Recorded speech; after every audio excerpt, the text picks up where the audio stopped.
grab hold of the starting job. Yes, but I don't think we're going to know which one until we get deep into August. Now, I think, we tracked the reps everybody was getting at practice throughout the OTAs and minicamp. But when you talk to people there, they just want to make sure everybody got what they needed. And that, Kenny Pickett, we find out if he has the goods to be the starter. Joe Flacco, they back him off a little bit. He's 40. He may not need as much.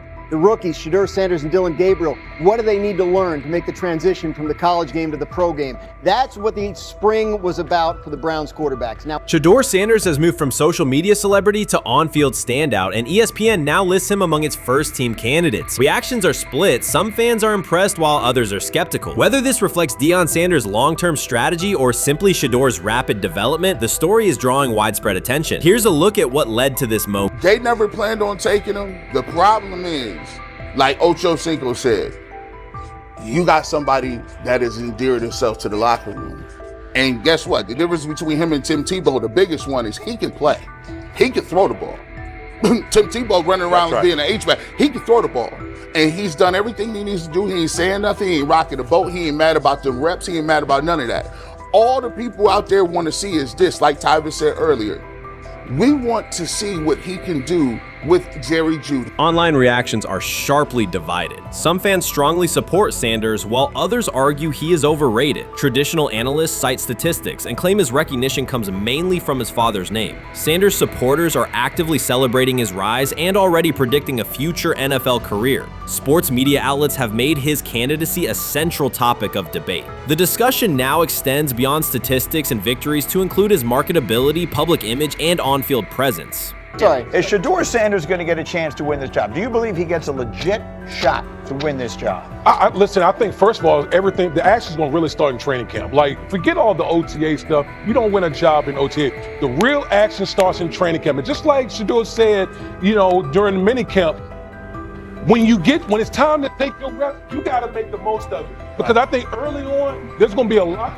Remember, Joe Flacco didn't hardly practice in OTAs and mini camps because they were giving the young guys. Right. So when he gets his opportunity, he's going to have to make the most of it. Analysts are closely reviewing game footage to evaluate Sanders' decisions and mechanics, while others examine his social media activity to see how he balances content creation with quarterback duty. Shedeur Sanders' placement on ESPN's early first-team list has taken over the college football conversation. Supporters circulate his highlights and argue that his on-field production and leadership justify the honor. Skeptics claim the recognition relies too heavily on his family name and question whether his resume is strong enough for first-team status. Analysts are rewatching game footage to assess his reads, accuracy, and pocket presence, while others examine how he balances a high-profile social media presence with quarterback responsibilities. The debate has pushed other storylines, such as conference realignment and NIL issues, into the background, leaving fans and commentators focused on Sanders' performance, marketability, and overall impact on the sport. I'll keep saying it.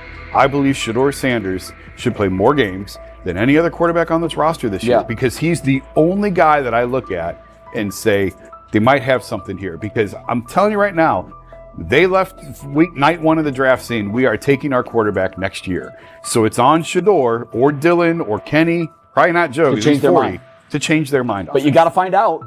You got to find out. Opinions differ on whether Sanders is benefiting from his family name or simply showing real progress, but the attention is undeniable. Social media is flooded with edited images elevating him to legendary status. Critics argue the first-team nod is driven by hype and marketability, while supporters point to his flashes of strong arm talent, field vision, and decision-making. Regardless of motive, the announcement has dominated the football news cycle and intensified debate over how much of his rise is performance-based versus media-driven. Highlight reels rarely show Sanders' turnovers, late-game mistakes, or inconsistent stretches. Being named to a first-team watch list suggests sustained dominance, something Sanders has displayed only in flashes. His selection appears driven as much by brand recognition and media appeal as by performance. ESPN's decision has intensified debate. Data-driven critics post statistics that question his resume, while passionate supporters predict awards and future NFL success. Commentators recall a time when first-team consideration required years of proven excellence. Yet many fans already see the announcement as confirmation that Sanders is on track for major college football honors. Shedeur Sanders has earned first-team reps when training camp commences later in July. I'm not saying like he's the first guy up when you do 11 on 11s, day 1, 2, 3, 4, 5 at training camp. I'm not necessarily saying that. But he's the one quarterback that we didn't get a chance to see take reps with the ones. But I think Shedeur has a chance to like make this conversation interesting if he gets those reps with the ones and he has the same success that he did with the 2s, the 3s, and the 4s.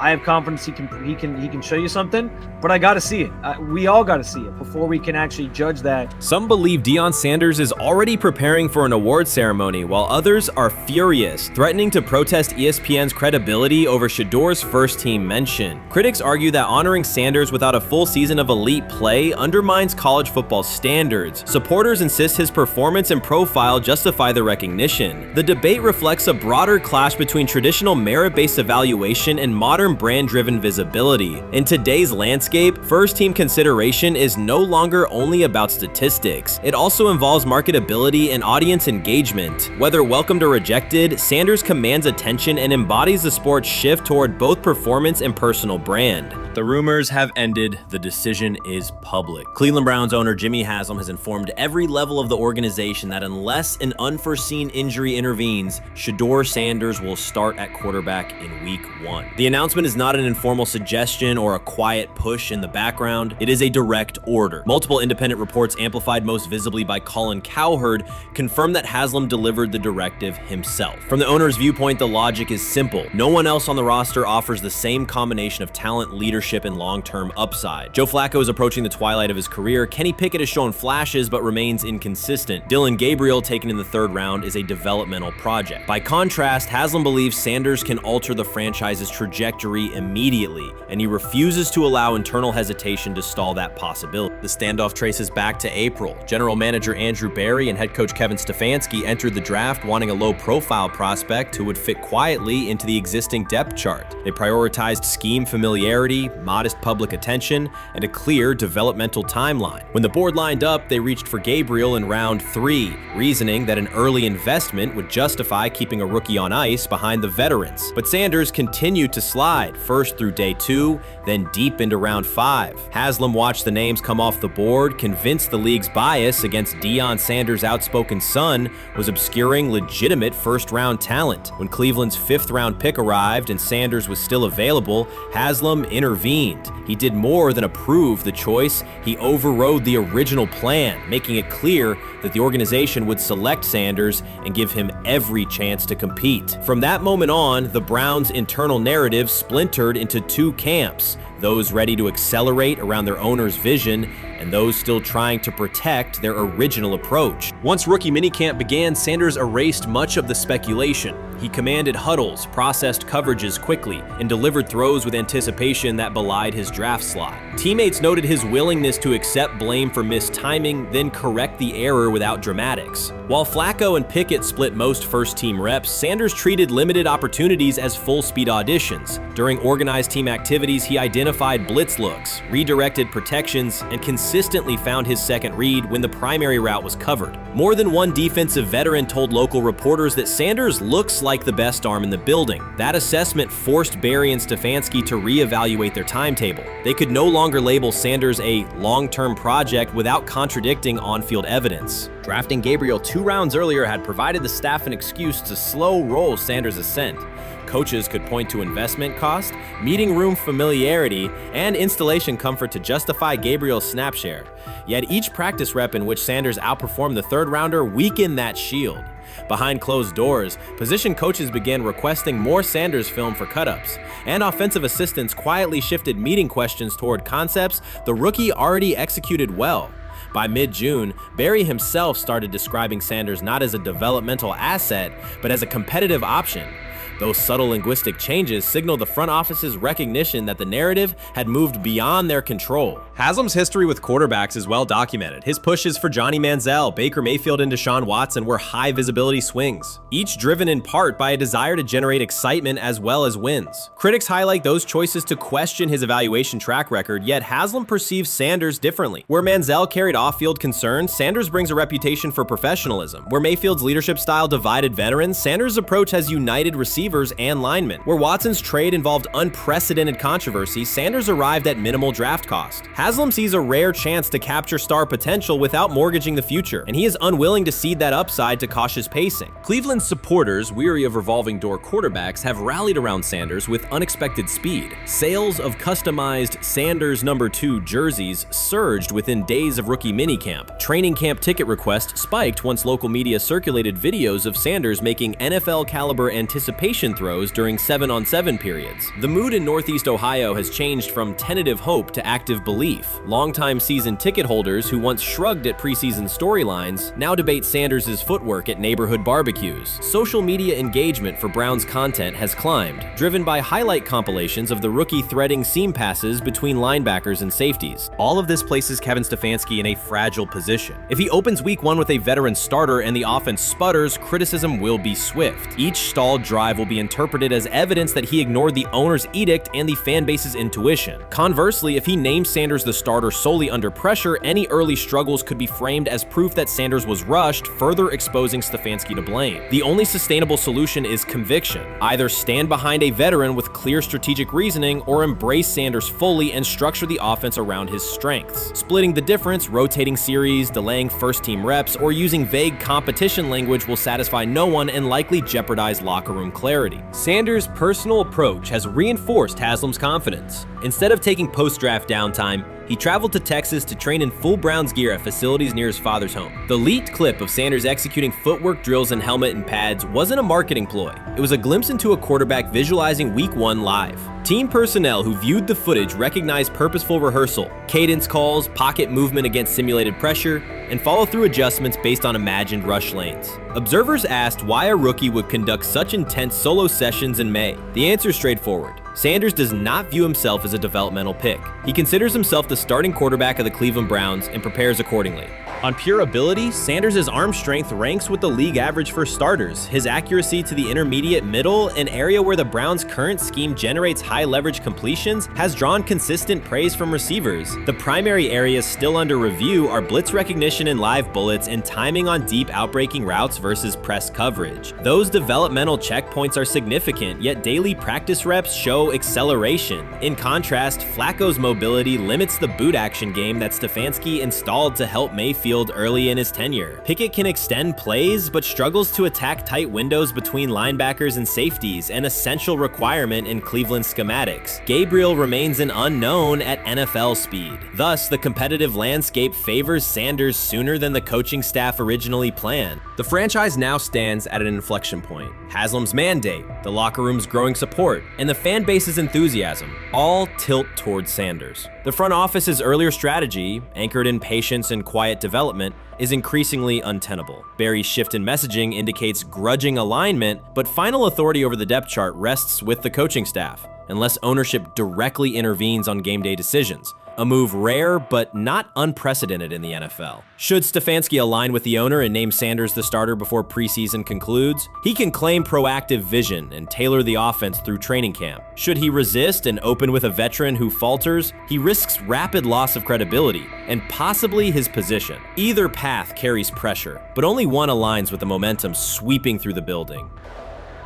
For 2 decades, the Browns have cycled quarterbacks without securing a stable star. Each new hope, whether draft pick or trade acquisition, has collapsed under injuries, inconsistency, or organizational disarray. The possibility that Sanders could finally anchor the position is not merely a football storyline. It is a potential cultural reset for a fan base defined by resilience. Haslam's insistence reflects that awareness. Cleveland needs a leader who can win on Sundays and project confidence every other day of the week. Sanders has shown he can shoulder expectations without retreating from scrutiny. That trait, more than arm talent alone, is why the owner views him as indispensable. Voluntary workouts transition to mandatory minicamp next week. If Sanders receives a substantial share of first-team snaps, observers will interpret it as the staff's acknowledgement that the competition is tilting decisively. A public declaration may not follow immediately, but every rep allocation is a signal. If, however, the staff continues funneling most top unit snaps to Flacco or Pickett, tension will escalate. Local media will question the evaluation process. National analysts will debate the merits of letting a rookie learn through live action versus controlled practice. Inside the facility, players will recognize any disconnect between performance and opportunity, and unity could fray. The Browns have reached a decisive moment. Shedeur Sanders has demonstrated the skill, poise, and work ethic to justify starting in Week 1. Jimmy Haslam has publicly positioned him as the future, and by implication, the present of the franchise. Kevin Stefanski and Andrew Berry must either endorse that vision or brace for the consequences of delaying it. For Cleveland fans, the significance is clear. A legitimate chance to exit the cycle of quarterback uncertainty and rally behind a signal caller capable of commanding the field and galvanizing the city. Whether that opportunity is seized promptly or postponed will define the Browns' 2025 season and likely the tenure of the decision makers involved. You can't fire the owner because he can't fire himself. Yeah, someone's head's going to roll, unfortunately, in this situation, and it's probably Stefanski and Berry. I saw on The Athletic. I don't think that's fair, by the way. Stefanski, that part. I agree. I was saying the other day on my podcast that Berry should be fired, and I said I wouldn't fire Stefanski, but a couple of people made the point of saying, well, if you fire the GM, you got to give him a chance to hire his own coach, which is fair. That's true. So I would fire Berry. I would hire a new GM. If that GM thinks Kevin Stefanski's a good coach, wants to stick with him. The situation in Cleveland has escalated with the NFL. Sources indicate GM Andrew Berry is prepared to move on from head coach Kevin Stefanski if he refuses to elevate Shedeur Sanders. The Browns are weighing a major quarterback change. Leadership appears to be aligning behind Sanders and pushing for immediate action. This is a high-stakes decision about control and the team's direction. I think it's unfair for me to comment in I guess, maybe on behalf of the industry. All I can say is this, the time that we spent with Shedeur, and what he's done throughout his college career is impressive. He's an impressive young man. He's a really good quarterback. Sometimes, fit comes into play. And I'd also say this, there are 4 more rounds of the draft. And then maybe lastly, it's less about where you get picked and what you do after you get picked. That's really the most important thing. Getting to know him over the course of the spring, he has a ton of resolve. Andrew Berry appears to be at a breaking point. Pressure from fans and within the organization to play Shedeur Sanders is intensifying. Berry is pushing for a move towards Sanders, while head coach Kevin Stefanski remains cautious about altering the depth chart. The divide is clear. One side wants acceleration, the other a measured rollout. The organization is under heavy scrutiny, and the focus has shifted to when, not if, Sanders sees the field. Has the 4th highest odds of any head coach this season to be fired. He's clearly on the hot seat. It's been a discussion for really a couple years now, dating back to last season's 3-win season. And he's always had kind of hot and cold seasons. And now the sports books are saying he's 4th on the list. Number 1 is Mike McDaniel of the Miami Dolphins, Brian Dable of the Giants at 2, Shane Steichen at 3, and there is Kevin Stefanski plus 650 to be fired. This has moved beyond tension to outright stubbornness. Rather than elevating Shedeur Sanders, the staff has chosen Dillon Gabriel. The current depth chart looks less like a forward plan and more like resistance to change. Fans have been clear about who they expect to see, yet the organization keeps delaying. Every week without a real evaluation of Sanders slows development and blurs accountability. Cleveland is choosing a conservative approach when a decisive decision is needed, sending a message of uncertainty to both the locker room and the city. Now being the 3rd string quarterback for the Cleveland Browns, was that so much was made out of unbelievable. He actually made the team as the 3rd string quarterback. Like that was a big deal. Like that was somewhat of a surprise to a lot of people. He should have been the 1st pick in the draft. Kevin Stefanski appears to be doubling down to validate his approach. Despite sustained demand from Browns fans to see Shedeur Sanders reflected in chants, merchandise, and constant discussion, he continues to keep Dillon Gabriel in front on the depth chart. The decision functions as an assertion of control rather than a response to momentum. Even with clear signals from the fan base, Stefanski is staying with Gabriel and delaying a full evaluation of Sanders. It is a deliberate choice to maintain his plan and pacing, not to accelerate change. Cleveland is prioritizing continuity over recalibration, keeping any transition to Sanders on hold. But yeah, I mean, the Browns are in a tough spot. They have wasted. You traded a ton of high draft capital to get Deshaun Watson. You've gotten nothing out of Deshaun Watson and missed an opportunity. Like, who knows who they would have drafted? Now, maybe they would have screwed up those picks and the Browns would still be in bad shape.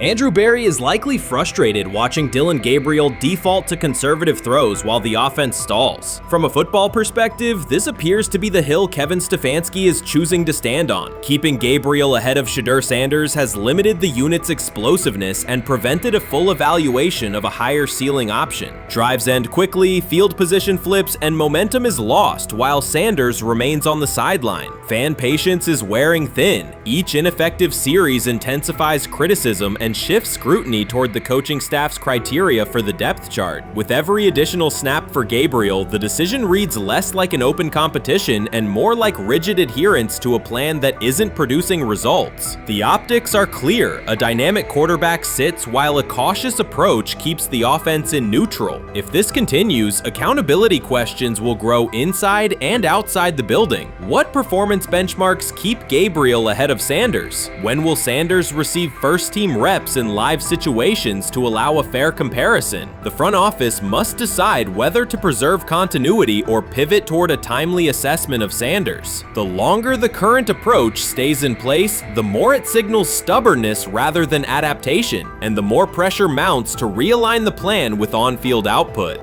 I honestly see it happening if the Browns lose a bunch of games. Like if they get 5 wins or less, I see the report coming out now that Stefanski will be fired. I don't want it to happen. I want the Browns to be good, win a bunch of games. I think that they're going to be a team that is slept on and can at least get 7 wins, which is why if they don't, I see Stefanski getting all the blame for that, and there'll be a new coach in Cleveland.